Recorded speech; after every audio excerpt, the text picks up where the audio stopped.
Drone పైలట్ల శిక్షణ పొందారు. 2025-26వ సంవత్సరానికి ఈ విశ్వవిద్యాలయానికి 507.01 కోట్లు బడ్జెట్ను ప్రతిపాదిస్తున్నాం. డాక్టర్ వైఎస్ఆర్ ఉద్యాన విశ్వవిద్యాలయం. ఈ విశ్వవిద్యాలయంలో విద్యా పరిశోధన సేవల్లో పాటు కెరీర్ డెవలప్మెంట్ సెంటర్ ద్వారా విద్యార్థులకు వ్యాపార దృక్పథం, నైపుణ్యాన్ని పెంచే కార్యక్రమాలు నిర్వహించాం. 2024-25 సంవత్సరంలో పండ్లు, కూరగాయల్లో 15 నూతన వంగడాలని ప్రకటించబడ్డాయి. 2025-26వ సంవత్సరానికి ఈ విశ్వవిద్యాలయానికి 98.21 కోట్లు బడ్జెట్లో ప్రతిపాదిస్తున్నాం. శ్రీ వెంకటేశ్వర పశు వైద్య విశ్వవిద్యాలయం. ఈ విశ్వవిద్యాలయం 39 సంస్థల్లో డిజిటల్ విద్య బోధనతో శిక్షణ, పరిశోధన, విస్తరణ సేవలు అందిస్తుంది. యూజీసీ నాక్ B+ గుర్తింపు పొందిన ఏకైక వెటర్నరీ విశ్వవిద్యాలయం మన వెంకటేశ్వర విశ్వవిద్యాలయంగా చెప్పడానికి సంతోషిస్తున్నాను. 2025-26వ సంవత్సరంలో ఈ విశ్వవిద్యాలయానికి 154.57 కోట్లను ప్రతిపాదిస్తున్నాము. ఆంధ్రప్రదేశ్ మత్స్య విశ్వవిద్యాలయం.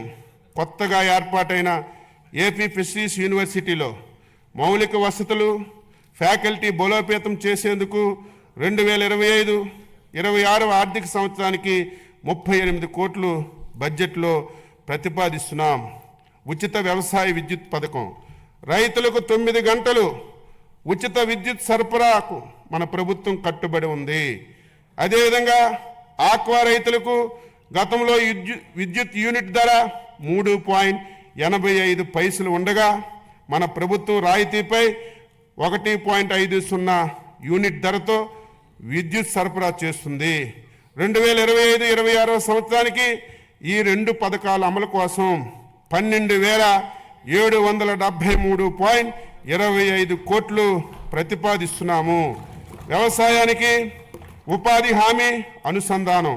2024-25వ సంవత్సరంలో వ్యవసాయం, అనుబంధ వ్యవసాయేతర పనులు మొత్తం 764 లక్షల మందికి పని దినాలు కల్పించబడ్డాయి. 2025-26 బడ్జెట్లో ఉపాధి హామీ పథకం కింద వ్యవసాయం అనుబంధ కార్యక్రమాల కోసం 6,026.87 కోట్లు ప్రతిపాదించాం. ఎన్టీఆర్ జలసిరి 2025-26వ సంవత్సరంలో 6,607 బోర్లను ఉచితంగా వేయడానికి మరియు 10,000 మోటార్లు ఉచితంగా పంపిణీ చేయడానికి ప్రతిపాదించాం. తద్వారా 33,000 ఎకరాలను అదనంగా సాగులోకి తీసుకురావడం వల్ల 10,000 మంది రైతులకి లబ్ధి కలుగుతుంది. 25-26లో ఎన్టీఆర్ జలసిరి అమరుకు బడ్జెట్లో 50 కోట్లను ప్రతిపాదిస్తున్నాం. వ్యవసాయం, నీటి వనరుల శాఖ. వ్యవసాయానికి అత్యంత అవసరమైనది సాగునీరు. గత ప్రభుత్వం నీటిపారుదల రంగాన్ని పూర్తి స్థాయిలో నిర్లక్ష్యం చేయడం వల్ల వ్యవసాయం దెబ్బతిన్నది. మన ప్రభుత్వం సాగునీటి పారుదల ప్రాజెక్టుల నిర్వహణకు అధిక ప్రాధాన్యత ఇస్తూ 2025-26వ సంవత్సరంలో 12,903.41 కోట్లు ప్రతిపాదిస్తున్నాం. ఇది మంచి ప్రభుత్వం, ప్రజలు మేలు కోరే ప్రభుత్వం.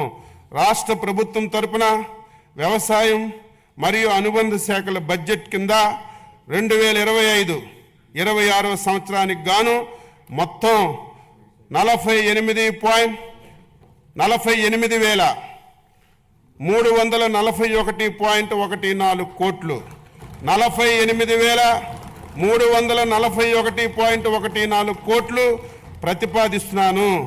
2025-26 బడ్జెట్ను సభ ఆమోదం గురించి ప్రవేశపెడుతున్నాను.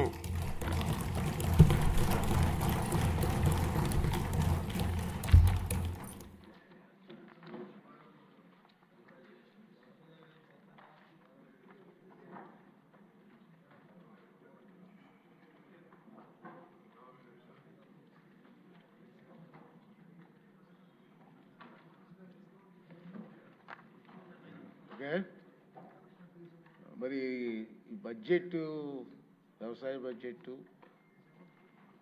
మన ఫైనాన్స్ మినిస్టర్ బడ్జెట్ జరుగుతున్న సమయంలో గ్యాలరీలో కేంద్ర మంత్రి గారు ఉండి చూస్తున్నారండి, రామ్మోహన్ నాయుడు గారు. Thank you sir. వారితో పాటు సీఎం రమేష్ గారు, ఎంపీ గారు, యశనేని గారు, వీళ్ళందరూ ఎంపీ గారు కూడా వచ్చి ఉన్నారు. బడ్జెట్ అంతా విన్నారు, వారు కూడా చూస్తున్నారు కాబట్టి వారికి కూడా థ్యాంక్స్ చెప్తూ మరి ఈనాటి సమావేశం ఇంతటితో ముగిసింది. తిరిగి సోమవారం అంటే మార్చి 3వ తారీఖు ఉదయం 9 గంటలకు మళ్ళీ అందరం కలుద్దాం. Thank you very much.